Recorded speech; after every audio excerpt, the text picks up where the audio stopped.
भाई साहब अस्सलाम वालेकुम। जी वालेकुम अस्सलाम। अब भाई साहब आपने सुना होगा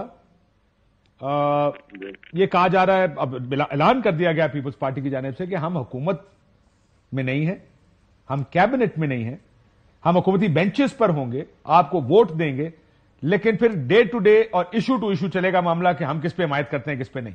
नून के तौर पर आप क्या समझते हैं कि ये किस किस्म की तजवीज है, काबिल कबूल है? अच्छा, मेरी बात में वैसे डेमोक्रेटिक बात की है उन्होंने। मैं तो बड़ा खुश हूं इस बात के ऊपर, और चाहिए कि पार्टी को, मेरा ख्याल है कि इंडिपेंडेंट हुकूमत बनाने का मौका मिलना चाहिए और काम करने का मौका मिलना चाहिए, ताकि कल कला ये ना हो सके कि फलां पार्टी जो है वो हर्डल बना रही थी। तो भी उस पार्टी का फैसला जो है वो डेमोक्रेटिक है, वो हमारे साथ भी बैठेंगे और उन्होंने कहा है कि हम हर मामले के ऊपर देखेंगे, हुकूमत ठीक चल रही है जिस मामले पे तो हम कहेंगे ठीक सर। लेकिन आपको लगेगा कि इस तरह की हुकूमत भाई साहब मुस्तहकम हुकूमत होगी? मेरा ख्याल है अपने आप में कॉन्फिडेंस होना चाहिए हमें, यानी पाकिस्तान मुस्लिम लीग नवाज को, कि वो अगर इस तरीके से आगे बढ़ के, क्योंकि जब आप इलेक्शन लड़ते हैं तो किसके लिए लड़ते हैं? इक़्तिदार के लिए लड़ते हैं। किसने कहा कि इलेक्शन इक़्तिदार के लिए बंदा नहीं लड़ता? तो अगर एक मौका मिल रहा है तो फिर अपने आप को साबित करना पड़ेगा कौम के सामने कि जी हमने बस आए हैं हम, और इंशाल्लाह आपकी मुश्किलात जो हैं इस वक्त उनको हम हल करके दम लेंगे। बात ठीक है। बात तो हुकूमत में आएंगे तो अपने मैनिफेस्टो पर, अपने मंशूर पर अमल दरामद करेंगे, लेकिन उसके लिए एक स्ट्रांग गवर्नमेंट होना बड़ा जरूरी है। आपने देखा जिस दिन इलेक्शन था 8 फरवरी को, मियां नवाज शरीफ साहब एक पोलिंग स्टेशन पर गए, जब उनसे सवाल पूछा गया एक इत्तेहादी हुकूमत का, उन्होंने कहा ये जिक्र भी ना करें कि किसी की इत्तेहादी हुकूमत होगी, क्योंकि ये बात सब ने इत्तेहादी हुकूमतें बना के देख ली कि वो हुकूमत एक कमजोर हुकूमत होती है, लेकिन उसमें फिर भी इत्तेहादी होते हैं, वजीर बैठे होते हैं, छोड़ जाते हैं, लेकिन स्टिल कदर स्टेबल गवर्नमेंट होती है, कदर मुस्तहकम हुकूमत होती है। यहां पर तो लगता है ऐसे है कि एक ऐसी एक गवर्नमेंट होगी जिसमें आप ड्राइविंग सीट पर है, गाड़ी का स्टीयरिंग व्हील आपके पास है, लेकिन पीपल्स पार्टी पैसेंजर सीट पर भी नहीं है, वो बाहर खड़ी है।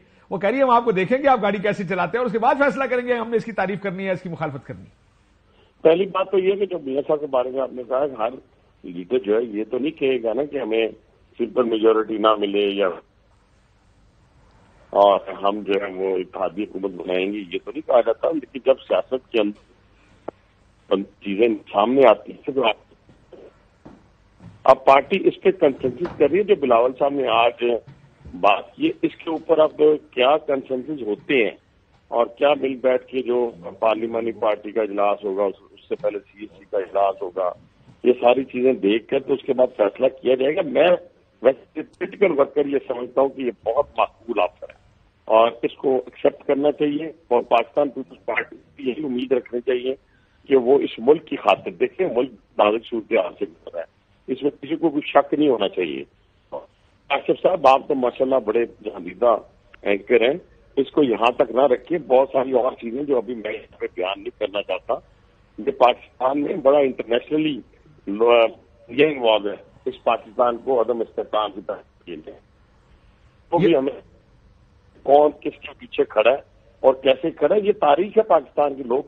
पाकिस्तान को अदम इस्तेहकाम की तरफ धकेलने के लिए बड़ी बड़ी साजिशें हुई हैं, बड़ी बड़ी इन्वेस्टमेंट हुई है, और अब भी ये ना देखा जाए शरीयत किसके पास चली गई है और उसकी पॉपुलैरिटी क्या होती है। पॉपुलैरिटी जो है ना ये कोई मानी नहीं रखती। पॉपुलैरिटी के साथ साथ इसके पीछे जो चीजें चल रही होती हैं उनको अगर एज ए नेशन या एज वो हमने देखा इलेक्शन में कि पॉपुलैरिटी के साथ और क्या चाहिए होता है जीतने के लिए, अगर नहीं है वो आपके साथ तो आप हार भी जाते हैं, पॉपुलर पार्टियां भी हार जाती हैं बाकी इलेक्शन। तो ऐसी कोई बड़ी बात नहीं, आपकी बात ठीक है, मैं आपसे सवाल करता हूँ।